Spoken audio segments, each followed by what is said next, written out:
is not just a market. It's nature's color palette packed in baskets. It's the sound of money hustle, of fruit being weighed, bargained and sold. I mean, I have never been to a market like this before. This is purely fruits. Anything, anywhere you turn in this market, it's just fruits here in Lagos State. Let's go together and explore this beautiful market. Let's go, people. Pineapple.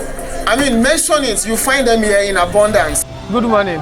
Morning, sir. How are you? Fine. What's your name? Habib. Rabiu. Habib. What will be the name of this market? Na Ileku. Na Ileku market. Yes, sir. What do they sell?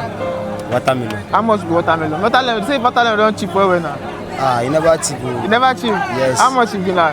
Na 1,000. 1,000 by one. Oh yeah, now good market. Thank you very much. Yes, sir.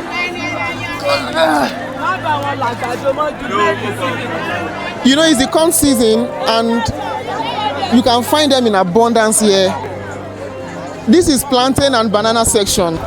This is the mango section. You can also find pears in this market. Like, you can find them in abundance.